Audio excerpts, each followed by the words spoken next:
tabel di atas, jika dilihat dari 3 aspek flow akademik, ada pertanyaan nomor 1, 2, dan 3 termasuk observe. Nah, ini dalam teori. Ya. Pertanyaan nomor 1. Bapak jelaskan pertanyaan nomor 1.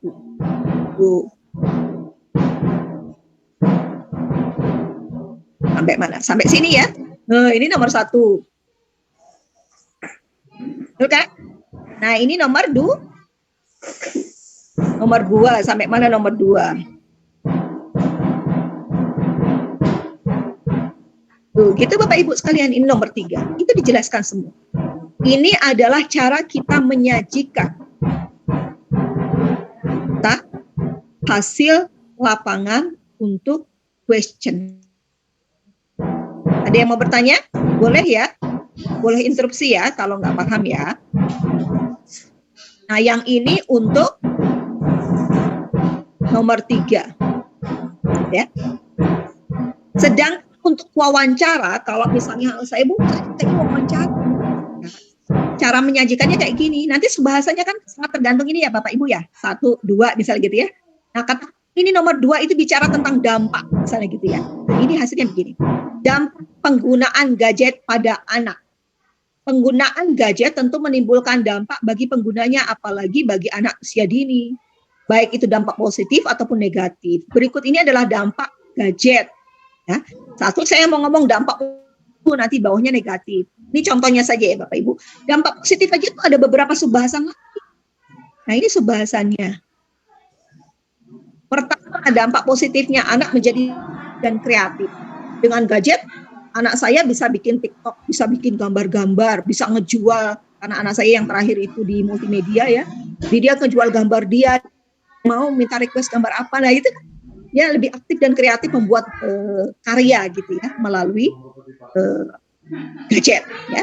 Ketika diajak berkegiatan sendiri, anak-anak lebih suka lebih lincah dan mudah menerapkan gerak dan lagu. Ini dikarenakan anak-anak sudah biasa melihatnya dari YouTube begitu. Ini seperti yang dikatakan oleh Ibu Yani. Positifnya anak-anak ketika diajak berkegiatan begini-gini. Nah, ini untuk mendukung apa? Ternyata YouTube itu, gadget itu punya dampak positif juga bagi anak. Anak-anak bisa meniru ya nari lagu itu dari apa? Dari YouTube.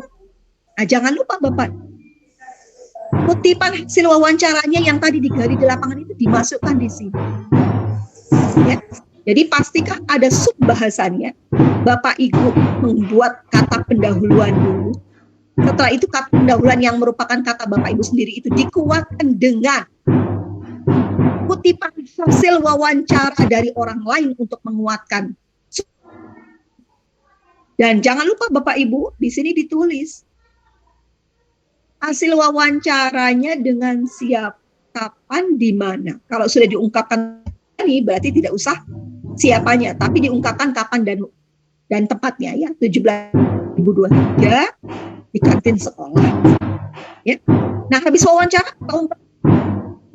Nah, hal ini menunjukkan apa? Jadi simpulan aja, kreativitas anak dapat berkembang cepat ketika anak melihat memperhatikan apa yang dipelajarinya. Dengan menggunakan gadget yang tepat akan menjadi dampak yang lebih baik bagi anak.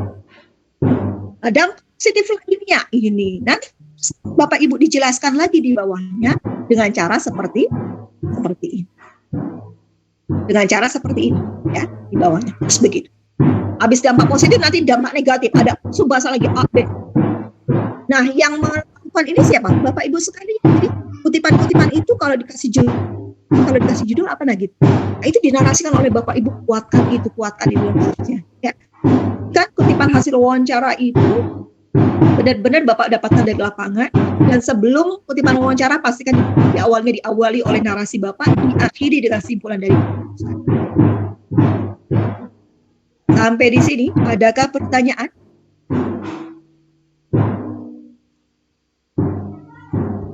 Nggak susah ya?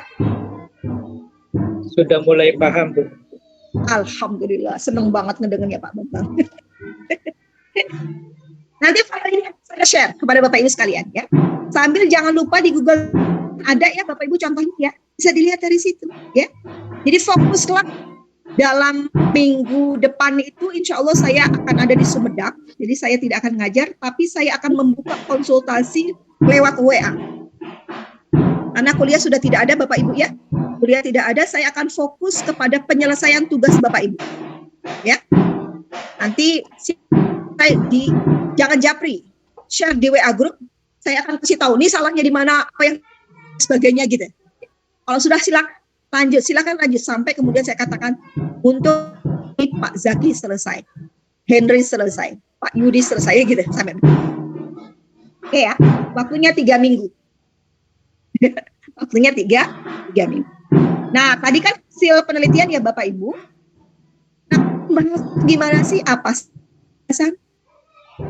hasil penelitian? Tidak boleh ada referensi, tidak boleh ada footnote, tidak boleh ada body note, tidak boleh ada endnote. Murni didapat dari data lapangan, ya. Berbeda dengan pembahasan. Pembahasan itu mendiskusikan hasil kita, temuan kita dengan yang lain. Karena dengan penelitian yang lain harus banyak referensi yang disita. Makanya dalam pembahasan tiap paragraf itu minimal harus ada 2 referensi yang disita. Harus ada berapa? 2 yang disita. Ya. Satu paragraf minimal harus ada 2 referensi yang disitasi. Cari Bapak Ibu melalui Google Scholar. Ketik aja yang sama.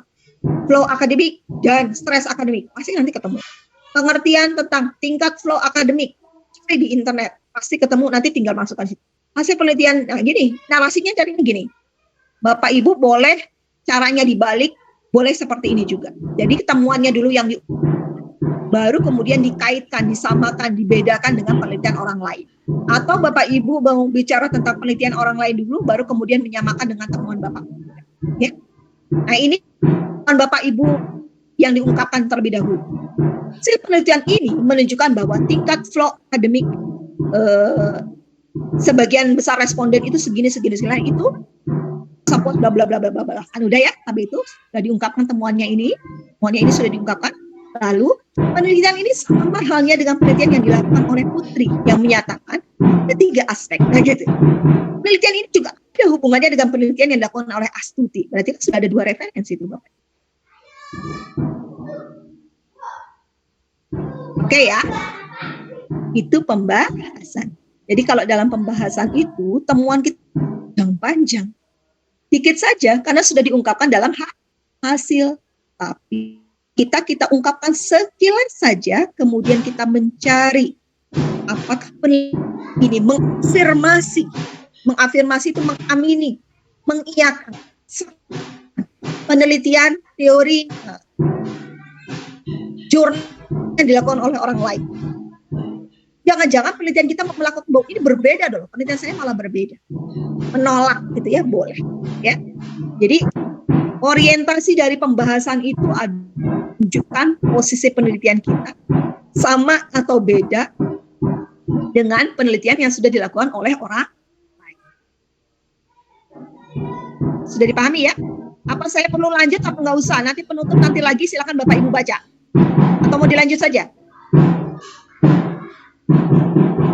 Lanjut Bu. Takutnya nanti lupa lagi. Setelah saya ngomong penutup, Bapak Ibu fokusnya ke penutup ya.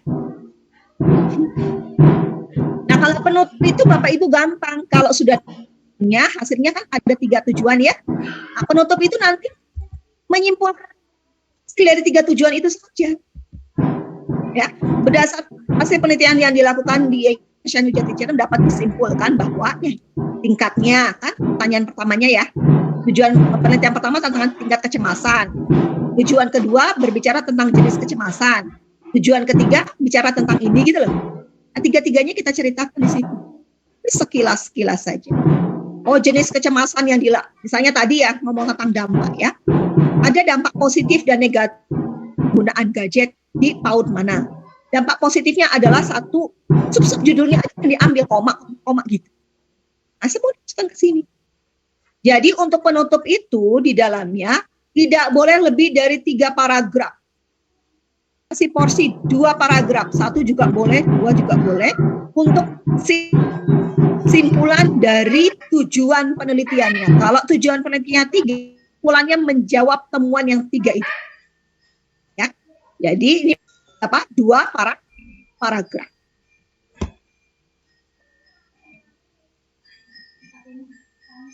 Saya kasih tanda biar Bapak Ibu. Nah, ya.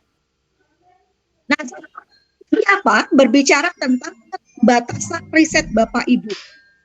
Ya, jadi Bapak Ibu ungkapkan, nggak ada orang yang sempurna. Penelitian kita juga pasti punya keterbatasan ya. Tapi keterbatasannya dia ngomong, saya nggak punya waktu. Jangan ya, yang profesional ya, yang profesional.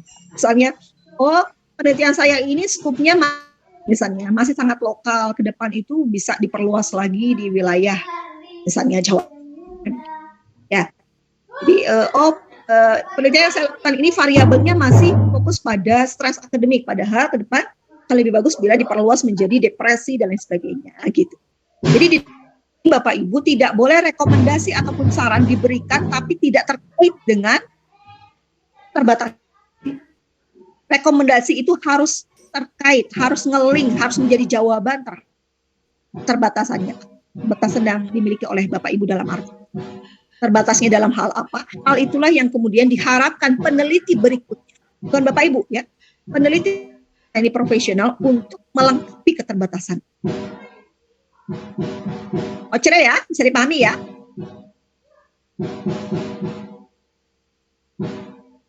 Nah, ini pendahuluan ya. Jadi kalau pendahuluan itu harus ada 5 hal. 1, masalah.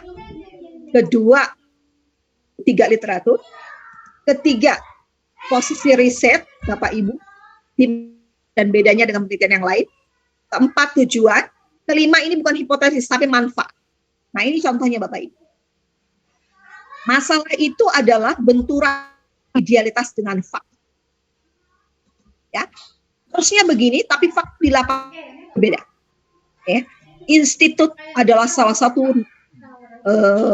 institusi negara yang membantu para mahasiswa untuk mengembangkan kognitif, afektif, dan psikomotor. Mahasiswa yang diberikan kan itu hal yang bagus kan ya. Di kondisi di lapangan adalah banyak sekali mahasiswa yang mengalami kecemasan, baik lagi. Ini adalah masalah kan? Harusnya mahasiswa itu punya kemampuan kalau ada masalah. Harus begini. Tapi faktanya di lapangan mereka adaptasi untuk menyelesaikan permasalahan sehingga kemudian menimbulkan rasa cemas. Nah, ini contohnya Bapak Ibu. Nah, kalau karena judulnya ini adalah rasa cemas itu dicoba untuk diselesaikan, dicari solusinya melalui teknik psikologi self-talk. Jadi ada salah satu strategi untuk menyelesaikan permasalahannya adalah dengan self-talk itu bicara pada dirinya sendiri. Saya harus begini, gitu. Saya harus melakukan ini, ngomong di depan kaca dan sebagainya, itu self-talk. Ya. Nah, salah satu teknik yang digunakan adalah, misalnya begitu ya, self-talk adalah nah, ini diungkapkan dalam idealitas. Nah, setelah itu, setelahnya, ya, Bapak Ibu, 3 penelitian terdahulu. Ada masalah ya? 3 penelitian dahulu diungkapkan Bapak Ibu. Penelitian yang mengangkat tentang kecemasan serta teknik self-talk sebetulnya juga sudah banyak peneliti. Di antaranya adalah ini penelitian yang dilakukan dan bla bla bla bla bla bla bla diceritakan. Lalu jangan lupa Bapak Ibu harus posisi riset Bapak Ibu bersama penelitian ini dengan penelitian yang dilakukan ada apanya. Bedanya di mana? Kita sama-sama membahas ini, tapi bedanya dia dilakukan penelitian itu di tempat mana, sementara saya di sini. Di mana? Tempat yang berbeda, hasilnya pasti akan berbeda pula misalnya. Atau misalnya teman saya, mahasiswa saya melakukan penelitian tentang supervisi akademik. Itu hampir sama judulnya. Bedanya adalah itu di masa tidak pandemi, kalau dia melakukan penelitiannya di masa pandemi. Jadi di luar masa pandemi atau di masa pandemi itu bisa menjadi letak berbeda. Jadi perbedaan bisa dari metodenya. Oh, dia menggunakan metode kuantitatif, kalau saya kualitatif atau sebaliknya, kan gitu. Bisa juga dari variabelnya, kan gitu ya. Oh, dia berbicara terkait dengan ini nggak ada pakai self-talk, kalau saya misalnya. Itu bisa dari variabelnya, bisa dari tempatnya dan lain sebagainya. Ya. Nah, setelah Bapak Ibu ya, masalah sudah, 3 penelitian terdahulu sudah, posisi riset sudah, Bapak Ibu jangan lupa bicara tujuan dan manfaat. Penelitian ini bertujuan, nah ini tujuannya ada berapa tujuan, semua akan ulang di pendahuluan. Ya, dia aja ke atas dan harus konsisten sama. Jangan sampai di pendahuluannya 2, di abstraknya 3, di hasil penelitiannya itu ada berbeda ya.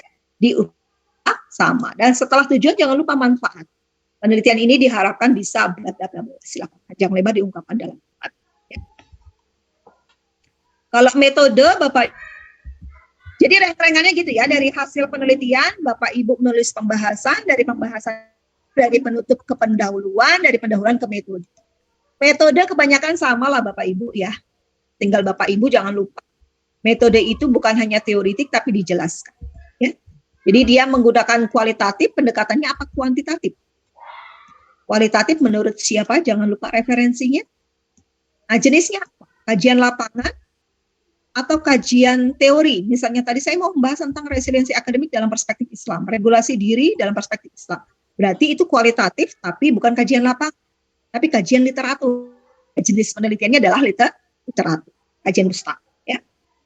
Nah, nanti wajib pengumpulan datanya.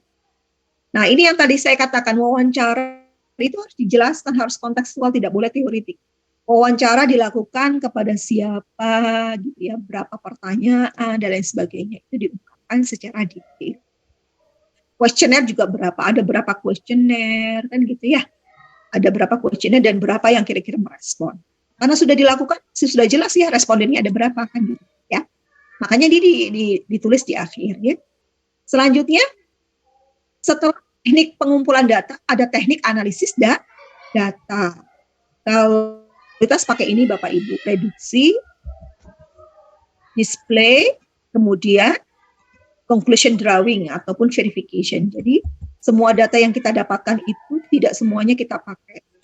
Wawancara misalnya sama kepala sekolah itu panjang lebar dia cerita, apalagi orangnya senang ceramah gitu ya, panjang lebar. Tidak semua kita masukkan di dalam kutipan wawancara. Yang kita masukkan di sini yang penting-pentingnya saja, yang terkait dengan ini, gitu ya. Dia cerita tentang rokok nggak ada hubungannya, jangan kita masukkan. Namanya reduksi. Reduksi itu memfilter mana yang sesuai dengan subbahasan yang buat, mana yang tidak sesuai. Yang sesuai kita masukkan, yang tidak kita pak. Itu namanya reduksi. Buang ada yang kita pak. Kemudian kita display. Nah, cara displaynya itu yang dampak itu ada sub-bahasannya, kan gitu ya, dan sebagainya itu. Dipastikan jangan hanya dilonjor paragraf, tapi usahakan ada judul, subjudul, dan sebagainya. Ya. Itu namanya kemampuan kita untuk mendisplay. Di akhir adalah kita menyimpulkan. Nah, ini abstrak Bapak Ibu. Untuk abstrak isinya ada 4. 1 kalimat intro yang mengandung masalah. 1-2 lah. Ya, 2 boleh. Masa pandemi, para guru mengalami kesulitan dalam kegiatan pembelajaran, termasuk nah gitu. Ini masalahnya, gitu. Kalau kalian boleh 2 kalimat, boleh, ya diungkapkan aja. Idealitas dan kemudian masuk ke fak. Yang penting ada 2 kalimat maksimal yang berbicara tentang permasalahan. Setelah itu jangan lupa tujuannya apa? Copy paste yang dari tadi ya. Penelitian ini bertujuan 1, 2, 3, tapi dalam bentuk paragraf. Setelah itu metode ambil tapi yang singkat. Kemudian hasil ini nanti bisa disesuaikan dengan kesimpulan yang ada dalam penutup. Kata kunci. Selesai deh. Alhamdulillah. Gampang ya? Bismillah, mudah. Bismillah. Apalagi kita sudah belajar apa? Resiliensi diri. Sudah belajar tentang regulasi diri. Siap ya Bapak Ibu? 3 minggu tidak lama-lama ya. Insya Allah. Ibu tidak lama-lama. Yuk konsultasi. Baik, Ibu. Hasilnya akan saya share di WA Group. Langsung saya akan kasih masukan ya di artikel. Misalnya gini Pak Bambang, Bu, mohon ini saya sudah begini, sudah Mohon masukannya. Saya akan langsung screenshot tulisannya Pak Bambang. Ini kekurangannya di sini Pak Bambang, tolong tambahkan ini, tambahkan ini. Dan itu nanti dilihat oleh teman-teman. Kenapa? Sebagai pembelajaran. Jadi teman-teman yang lain akan melihat Pak Bambang untuk dipelajari, jangan sampai dia melakukan kesalahan yang sama. Ocre? Oke. Oke. Terima kasih Bapak Ibu. Kalau tidak lagi kita tutup.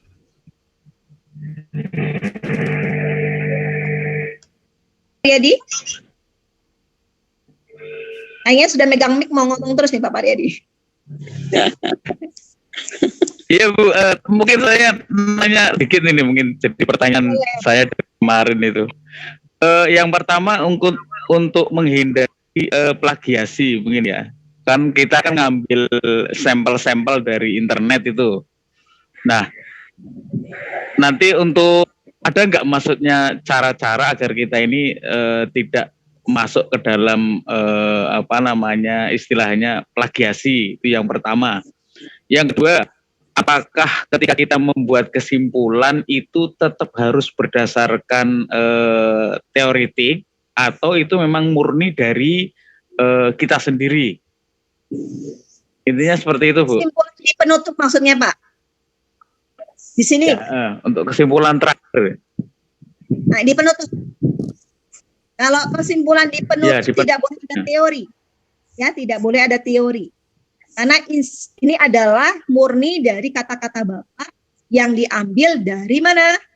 Dari hasil penelitian ini. Ya. Kan tadi yang pertama Bapak melakukan hasil kan?